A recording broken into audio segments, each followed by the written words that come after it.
Consider the following statement regarding notice air mission. Notice air mission যেটাকে আমরা বলি NOTAM, recently seen in the news. Source কি? Source হচ্ছে one India. আমরা আমাদের সোর্স কিন্তু জানিয়ে দিচ্ছি, সোর্স নেওয়া হয়েছে ওয়ান ইন্ডিয়া থেকে। দেখো কি বলছে, it is a bulletin issued by country aviation authority. বলছে কোনো কান্ট্রির, একটা কোনো কান্ট্রির যে এভিয়েশন অথরিটি কিন্তু এক যে বুলেটিন হচ্ছে ইস্যু করে সেটাই কিন্তু নোটাম বলছে। আচ্ছা 2 নম্বর স্টেটমেন্ট কি বলছে, the primary purpose of NOTAM is provide the passenger with flight schedule. Actually এই নোটামের উদ্দেশ্য কি?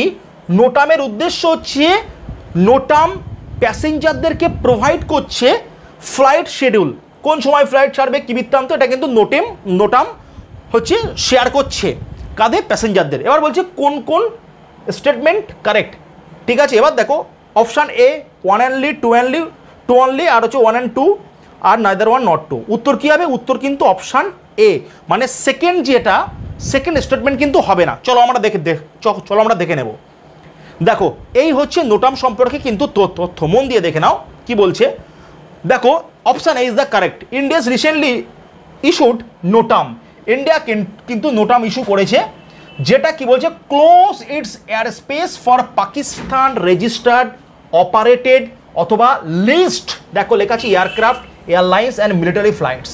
ঠিক আছে, পাকিস্তান জানি আমরা, পাকিস্তান কিন্তু এয়ার স্পেসকে ব্লক করে দিয়েছে, তাতে ইন্ডিয়ার কোনো যায় আসে না, উল্টে পাকিস্তানের কিন্তু রাজস্ব নষ্ট হচ্ছে। কারণ ধরো San Francisco to New York to European কান্ট্রিতে যে সমস্ত ফ্লাইটগুলো যেত, সেই সমস্ত ফ্লাইটগুলো পাকিস্তানের উপর দিয়ে যেত, আর একটা ফ্লাইট যেতে গেলে মোর দ্যান কিন্তু $500 সেই কান্ট্রি পায়, যে কান্ট্রির আকাশপথ কিন্তু ইউজ করে। সুতরাং পাকিস্তান পার ফ্লাইটের জন্য কিন্তু $500 to $600 কিন্তু পাচ্ছিল, যেটা পাকিস্তান বর্তমান পাচ্ছে না। আমরা যদি হিসাব করে দেখি তাহলে কয়েক লক্ষ কোটি টাকা কিন্তু লস করছে পাকিস্তান, বুঝতে পেরেছো? অ্যাবাউট নোটাম কি বলছে, NOTAM actually the notice two airman, বুঝতে পেরেছো? এটা ইনফরমেশান কিসের জন্য? কনসার্নিং, দেখো লেখা আছে concerning the establishment, condition, change, যেটা aeronautical facility, service, procedure, hazard and timely, দেখো লেখা আছে knowledge of which is essential to personnel concerned with flight operation. তার মানে তোমরা বুঝতে পেরেছো, এখানে কিন্তু কোনো রকমভাবে যে প্যাসেঞ্জারদেরকে ফ্লাইট শিডিউল প্রোভাইড করা হবে এরকম কোনো বিষয় কিন্তু লেখা নেই। নোটামস আপডেট পাইলট অ্যাবাউট, দেখো লেখা আছে changes in air space.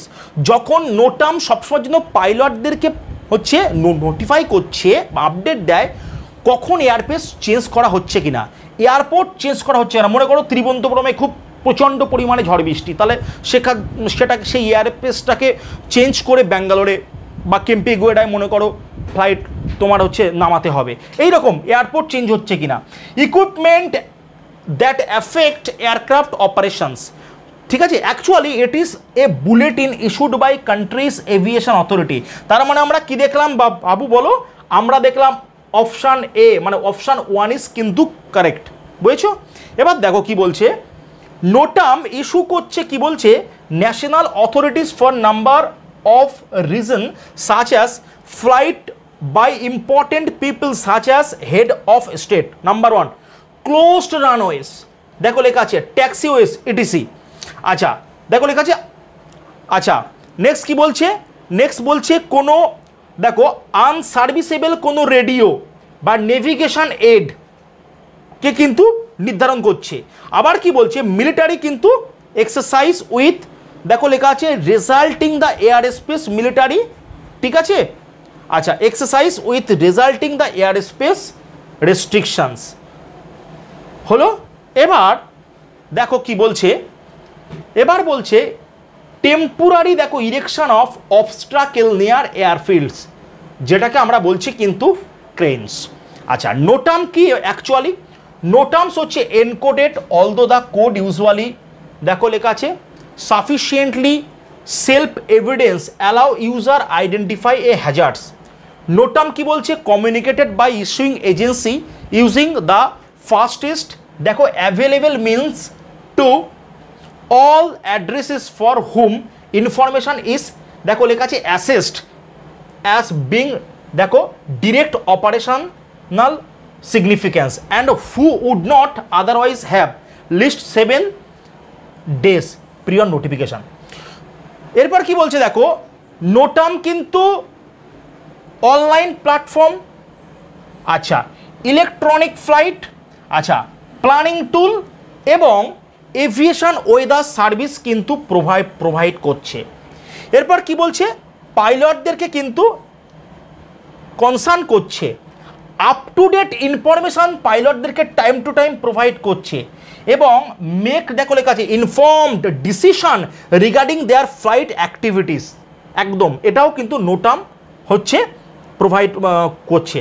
Pilots who do not review NOTAMs before flight put themselves, ঠিক আছে, in danger, hence statement 1 is correct. বলো, পরিষ্কার হলো? এই হচ্ছে আমাদের আজকের আলোচনা। তাহলে তোমরা বলো, আজকে আমরা যা আলোচনা করলাম, আজকের বেস্ট কিন্তু কিছু কারেন্ট অ্যাফেয়ার্স, আমাদের সবটা কিন্তু এই ক্লাসে আলোচনা করা পসিবল না। আজকে সারাদিনের কারেন্ট অ্যাফেয়ার্স আমরা ডেলি কারেন্ট অ্যাফেয়ার্স নিয়ে স্টাডি করছি। যদি কেউ মনে করো আইএএস ব্যাচ তোমরা পারচেস করতে চাও, উপরে যে নাম্বার দেখতে পাচ্ছ 9734912260, সেই নাম্বারে কিন্তু কন্ট্যাক্ট করে দেবে। আর কম্পা একাডেমি ইউটিউব চ্যানেল ফলো করো। প্রত্যেক দিন সন্ধ্যে 6টায় কিন্তু আমরা ইউপিএসসির অ্যান্সার রাইটিং বাংলা এবং ইংলিশ, যে বাংলায় লিখবে বাংলা, যে ইংলিশে লিখবে ইংলিশ, নিয়ে আমরা কিন্তু ডিসকাশন করছি। তাহলে চলো আজকের ক্লাসটা এই পর্যন্ত। প্রত্যেকে ভালো থেকো, সুস্থ থেকো, দেখা হচ্ছে আগামীকাল। ধন্যবাদ।